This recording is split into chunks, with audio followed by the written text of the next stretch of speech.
Movie में हमें cat और माइक नाम के एक कपल को दिखाया जाता है। ये दोनों एक बड़े से वाइट कलर के रूम में एंटर करते हैं। इस रूम को इमैकुलेट रूम कहा जाता है। रूम में एक रेड कलर का बटन होता है, उसे प्रेस करने से रूम में लगी घड़ी में 50 दिनों का टाइमर स्टार्ट हो जाता है। केट एंड माइक यहाँ एक एक्सपेरिमेंट के लिए आए थे। यहाँ 50 दिन स्पेंड करने पर इनको 40 करोड़ रुपए मिलेंगे, पर अगर ये 50 दिन के पहले इस रूम से बाहर आएंगे तो इन्हें सिर्फ 1 मिलियन मिलेगा। इस रूम में बस इनको खाना ही मिलेगा और कोई भी चीज़ नहीं मिलेगी। केट और माइक बहुत खुश थे इस रूम में आकर। यहाँ उन्हें सोने के लिए बिस्तर और एक वॉशरूम मिलता है। केट और माइक बहुत ज़्यादा एक्साइटेड थे और वो ये डिस्कस कर रहे थे कि इतने सारे पैसों से वो क्या क्या करेंगे। केट बोलती है कि वो बिजनेस करेगी और माइक बोलता है कि वो क्लब में जाएगा, पार्टी करेगा, एंजॉय करेगा। माइक को वॉशरूम में एक स्क्रीन दिखती है जिस पर सारे रूल्स मेंशन किए हुए थे। अब रात हो चुकी थी और ये अपने लिए कुछ खाने को मंगाते हैं। खाना तो नहीं आया था पर उनके लिए जूस आ जाता है और ये दोनों जूस पीने के बाद सो जाते हैं। नेक्स्ट मॉर्निंग केट वॉशरूम जाकर नहाती है और उसके लिए नए कपड़े आ जाते हैं। अपना टाइम स्पेंड करने के लिए केट मेडिटेशन करती है, वहीं दूसरी तरफ माइक एक्सरसाइज करता है और रनिंग करता है। कुछ दिन तक तो ये अपना यही रूटीन डेली फॉलो करते हैं, पर एक ही काम करते करते ये लोग बहुत ज़्यादा बोर हो जाते हैं। अब एक दिन माइक को रूम में एक छोटा सा इंसेक्ट मिलता है और माइक उसको कुछ बूंद जूस की पिलाता है। तभी रूम में से एक वॉइस आती है जो माइक को ऐसा करने से मना कर देती है। उनका कहना था कि इस कमरे में उन्हें जो भी खाने पीने का सामान मिल रहा है वो सिर्फ उनके लिए है। अब माइक उस इंसेक्ट को मेन गेट से बाहर निकालने के लिए आगे बढ़ता है, पर केट उसको ऐसा करने से मना कर देती है। वो कहती है कि अगर तुमने बटन प्रेस किया तो हम इस एक्सपेरिमेंट में फेल हो जाएंगे और पैसे भी नहीं मिलेंगे। अब इन सब चीजों से ये दोनों काफी ज्यादा परेशान हो जाते हैं। माइक उस इंसेक्ट को जमीन पर रख देता है। केट माइक को बोलती है कि उसको पता है माइक वीगन है, पर उसको अपनी फीलिंग्स पर कंट्रोल करना होगा। और आपस की बहस में माइक गलती से उस इंसेक्ट के ऊपर अपना पैर रख देता है। ऐसा करने के बाद माइक को गुस्सा भी आता है और वो बहुत दुखी भी हो जाता है। अगले दिन माइक बहुत बोर हो रहा था तो उसने कुछ खाने के लिए ऑर्डर किया, पर वहाँ से उसे एक ग्रीन कलर का क्रेयॉन मिला। अब वो उस क्रेयॉन से उस पूरे व्हाइट कलर के रूम की दीवार पर ड्राइंग बना देता है। अब केट उसके पास आती है और अपने बिहेवियर के लिए सॉरी बोलती है। तभी कुछ देर बाद वो क्रेयॉन भी खत्म हो जाता है और पूरे कमरे की दीवार हरे रंग से भर जाती है। ये देखकर केट को काफी गुस्सा आता है, पर वो माइक को कुछ नहीं बोलती। अब ऐसे ही दिन बीतते गए। एक दिन केट को वॉशरूम में गन मिलती है और ये दोनों डिसाइड करते हैं कि गन को बेड के नीचे छुपा देंगे जिससे ये उनको ना दिखे।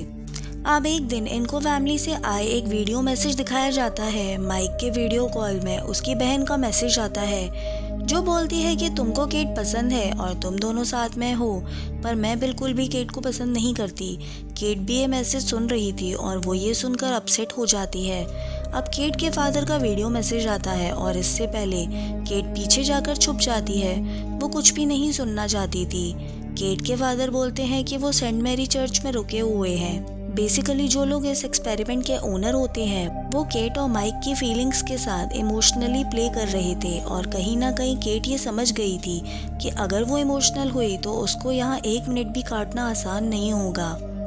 अब 18 दिन बचे थे और एक रात केट माइक को बताती है कि उसके फादर की ड्रिंक की आदत की वजह से केट और उसकी माँ को बहुत ज़्यादा सफ़र करना पड़ा और वो इमोशनल हो जाती है। माइक उसको रिलैक्स करता है। अब माइक एक बार फिर वही बटन प्रेस करता है। इस बार कोई चीज़ बाहर नहीं आती, बल्कि एक जीती जागती लड़की उस रूम में एंटर होती है। वो पूरी तरह से न्यूड थी, उसने कुछ भी नहीं पहना होता। माइक उस लड़की से बेसिक चीज़ें पूछता है। तब वो लड़की बताती है कि वो एक एक्ट्रेस है और कुछ दिन यहाँ रहने के लिए उसे भेजा गया है। माइक केट की एक टी शर्ट उस लड़की को पहनने के लिए दे देता है। ये सब केट को बिल्कुल पसंद नहीं आ रहा था। वो बहुत ज़्यादा जेलस हो रही थी। वो लड़की दीवार पर बनी ड्राइंग्स को देखकर माइक की तारीफ करती है। ये सब सुनकर केट बहुत ज़्यादा गुस्सा करती है।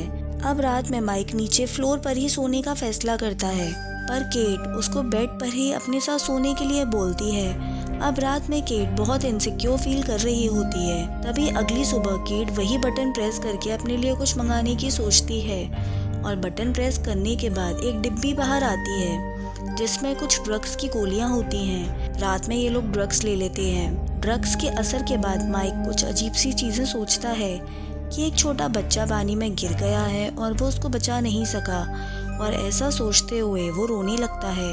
केट उसको समझाती है और कुछ देर बाद वो लड़की केट से माइक के इस बिहेवियर के बारे में पूछती है। तब वो बताती है कि बचपन में माइक का छोटा भाई पानी में डूब गया था और माइक उसको बचा नहीं सका था क्योंकि वो ड्रग्स के नशे में था और उसको हमेशा इस चीज़ का गिल्ट भी रहता है। रात को नींद ना आने की वजह से माइक और वो लड़की एक कॉर्नर पर बात कर रहे थे। बात करते हुए माइक काफ़ी ज़्यादा इमोशनल हो जाता है और वो एक दूसरे का हाथ पकड़ लेते हैं। तभी केट वहाँ पर आ जाती है और वो माइक से बहुत लड़ाई करती है, पर वो लड़की बताती है कि हम दोनों गलत नहीं हैं, हम सिर्फ बात कर रहे थे। तब केट उसे सॉरी बोलती है। अब नेक्स्ट मॉर्निंग केट उठती है और उस लड़की को ढूंढती है, पर वो कहीं भी नहीं मिलती क्योंकि वो लड़की रात को ही उस रूम से एग्जिट कर चुकी थी। अब केट माइक को उठाकर बताती है, पर माइक को इन सबसे ज़्यादा फर्क नहीं पड़ता।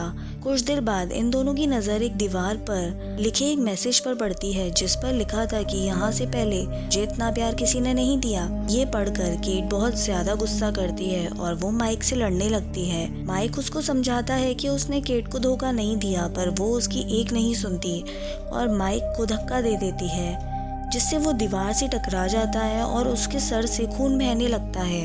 अब माइक गुस्से में केट से कहता है कि जब से तुम मेरी लाइफ में आई हो तब से मैंने अपनी ज़िंदगी बिल्कुल अच्छे से नहीं जी, अपने दोस्तों से भी दूर हो गया क्योंकि तुम ये सब नहीं चाहती थी। वो बोलता है कि तुम अपने काम की वजह से दूसरी कंट्रीज में भी रही, तब भी मैंने तुमसे चीट नहीं किया, पर तुमको मेरे ऊपर बिल्कुल भी ट्रस्ट नहीं है।